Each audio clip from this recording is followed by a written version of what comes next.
Recently, in The Nation magazine, Joan Walsh wrote an article called Cecile Richards Saved the Day for Us.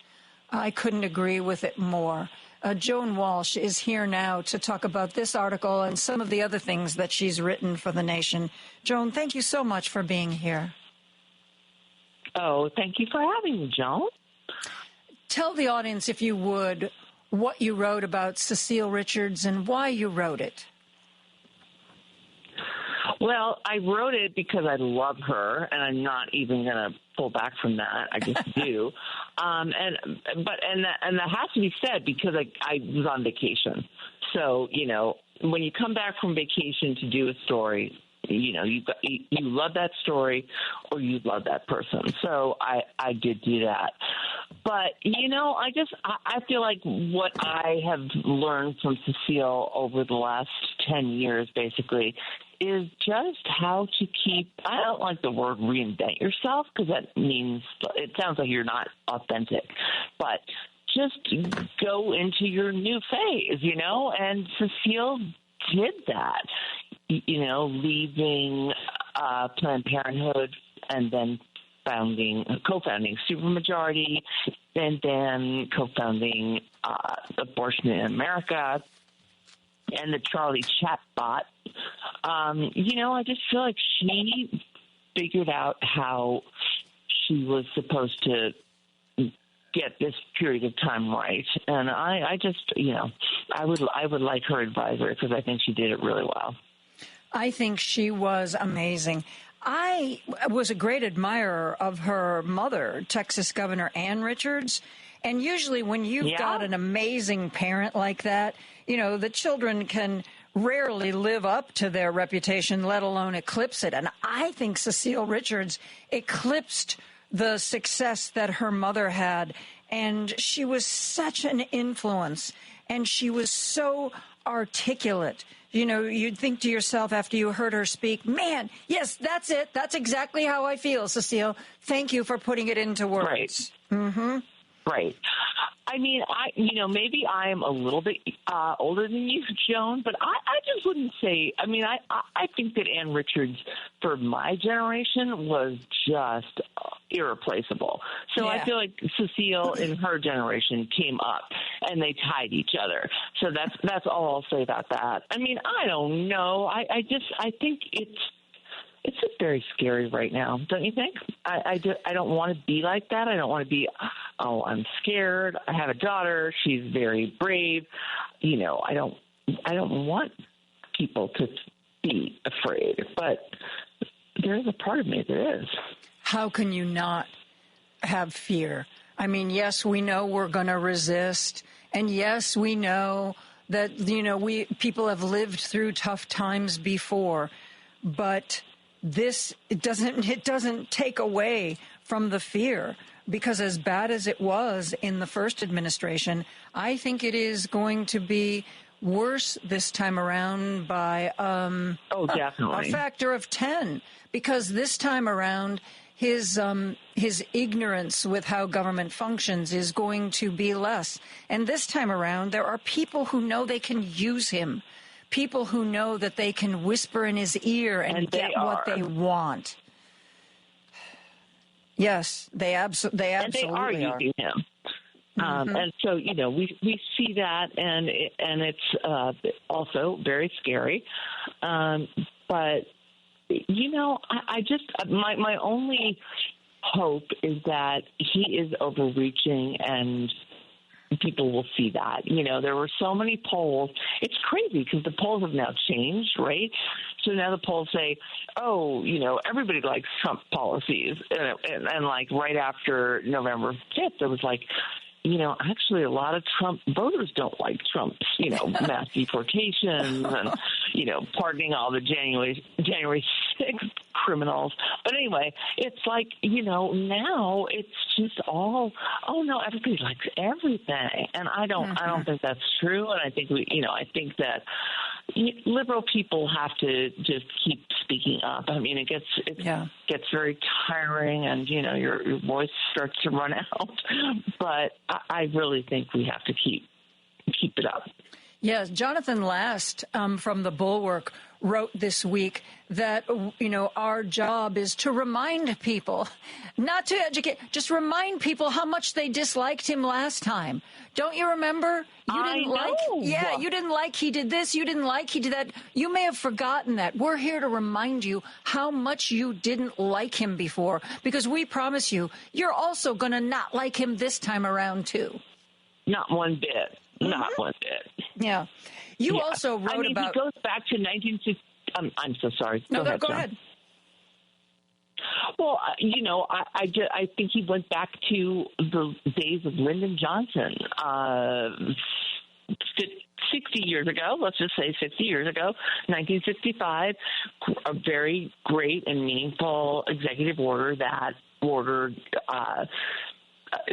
American, basically federal agencies and companies to put out some fair share of their money to black and non-white contractors, and he canceled that executive order. Mm-hmm. I mean, how could you do that? How could you go back 60 years in time and find that and just say, if you're just trying to confirm that you're a Nazi, great, we love it. There was a Cuban activist woman who I saw a post from her today, and she was talking to other Cubans, and she was saying, I told you guys, you said I was wrong. I told you that he was going to come after not just the criminal immigrants, not even just the illegal immigrants, but when he rounds people up, it's going to be anybody who's an immigrant. And apparently there are some government programs that are particularly used by Cuban immigrants to help them get resettled in this country. And she said, gosh, those programs are going away, the programs that you have used for years. She said, I told you this was going to happen. She said, they're going to try to reshape this country because they want white people only. They want a white United States of America. And she said, I don't care how light-skinned you are, you're not going to be white enough. You ain't going to be white enough. That is absolutely true. No, that's a great story. But this is what's going on, and they will find out that they are not white, and they will find out that whatever their grievance was is not what Trump's grievances are. And I think any person of color who voted for him is going to really regret it within just a few weeks. If not a few days. Absolutely. We need to take a break, Joan, but when we come back, I want to talk to you about your writing on Pete Hegseth, his Joni Ernst, who said she thought he was an idiot. Well, not in those exact words. Apparently was pressured into sending his nomination to the full Senate.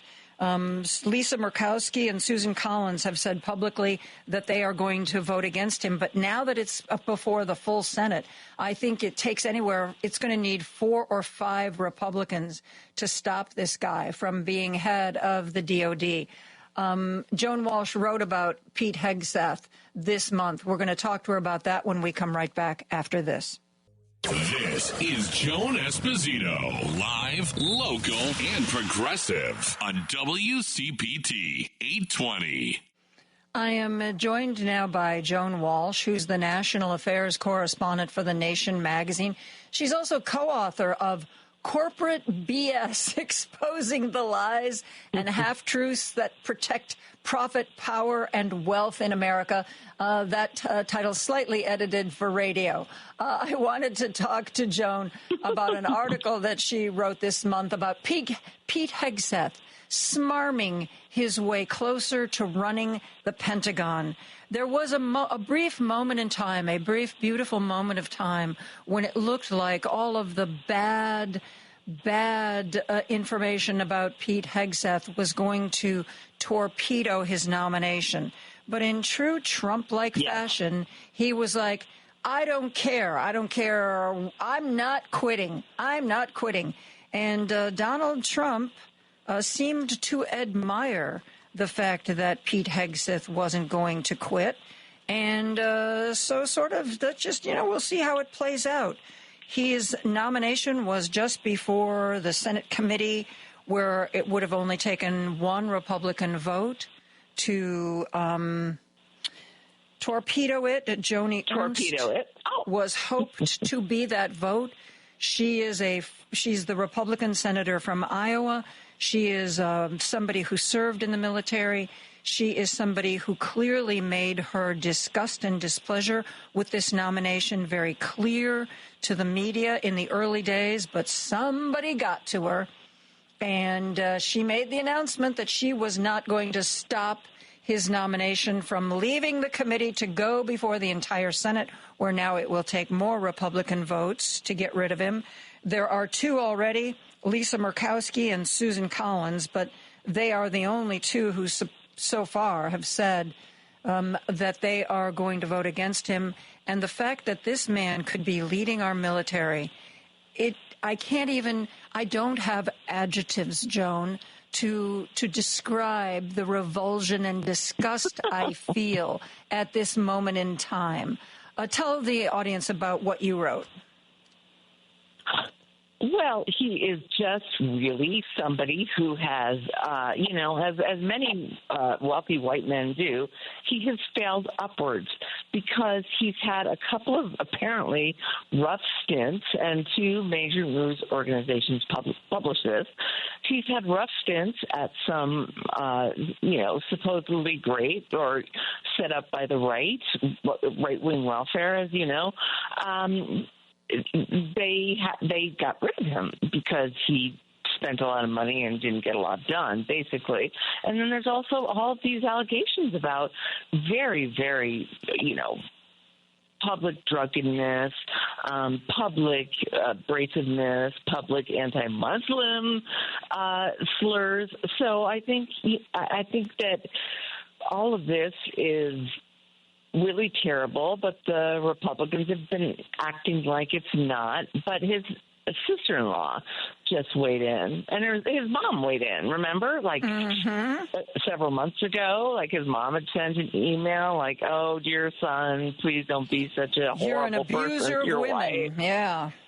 Please don't be an abuser and stop drinking. And then the mom said she didn't send it, but we all knew she sent it. And I think that this new development with his former sister-in-law, I don't know. We've lived through this, Joan. We lived through how Christine Blasey Ford didn't change anything for Brett Kavanaugh. So I can't say that this is going to really change it, but it did get the two Republican women who often side, but not always, side with Democrats off the sidelines. And I think that will mean that they can get a couple more Republicans against Hegseth.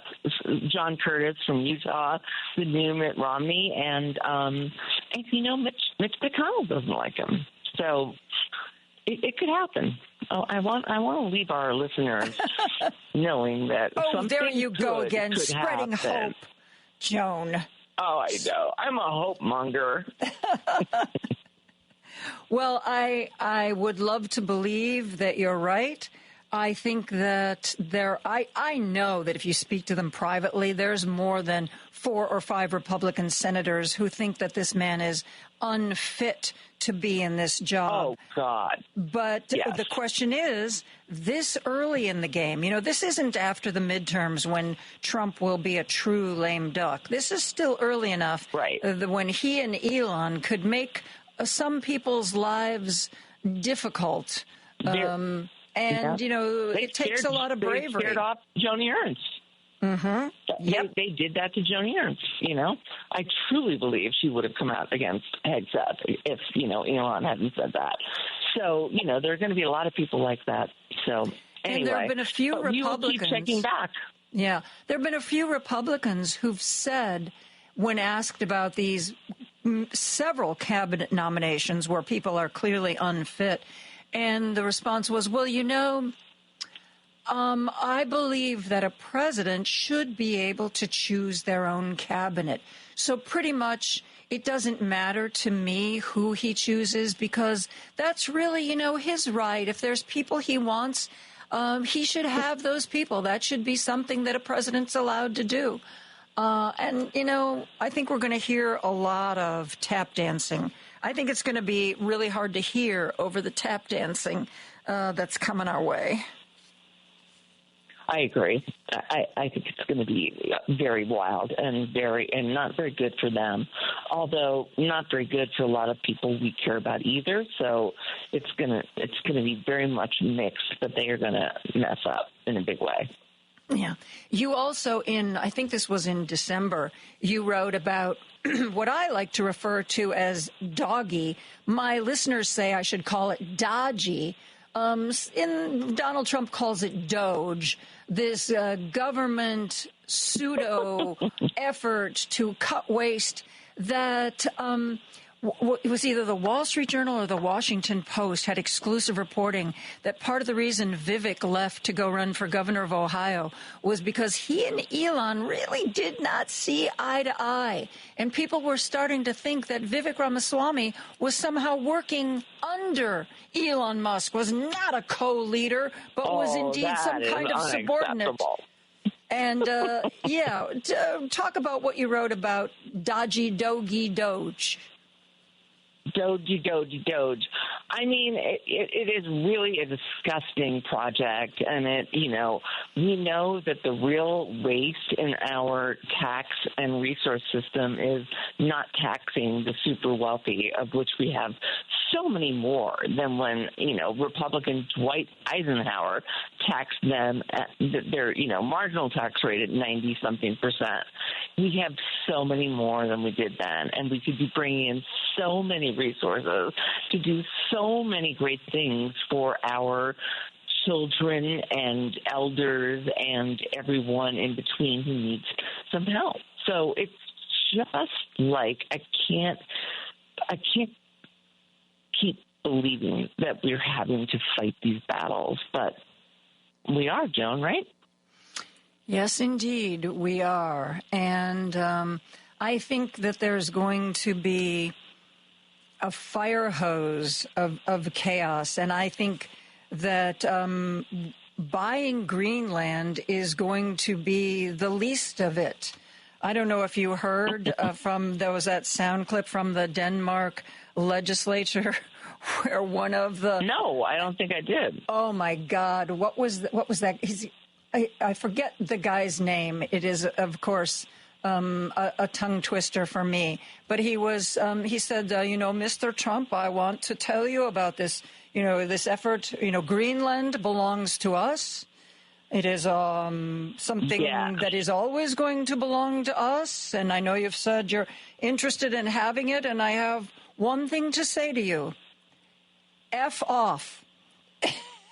And then he said this in the legislature, and then the head of the parliament was like, we don't talk like that here. We don't use that kind of language. But I thought, great. Finally, somebody just let him rip. I literally did not hear about that, but I'm really happy to hear about it.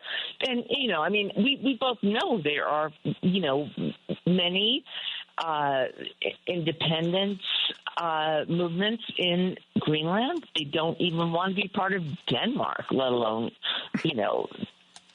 us. But anyway, it's so stupid because, there are things that could be done, and that we do have like major defense relationships with them. So that should be something, you could just decide to build on. If you're, if you or I, Joan, were ever elected president, maybe we would just get kind of quiet and say, I'm just going to call the president of Greenland and just talk to him about what he's thinking about.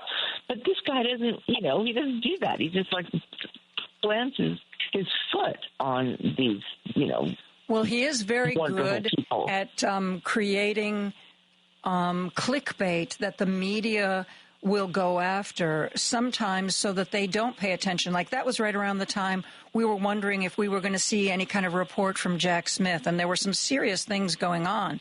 And all of a sudden, Don Jr. is showing up in Greenland, and everybody can't get enough of it. By the way, the politician was Anders Vistisen. Anders Vistisen was the one who wanted Donald Trump to know that hands off Greenland. Joan, we never have enough time. Thank you so much for joining us. I enjoy talking to you, and I enjoy reading your stuff in The Nation so much. Thank you, Joan. I really appreciate it. I'll be back with you soon, I hope.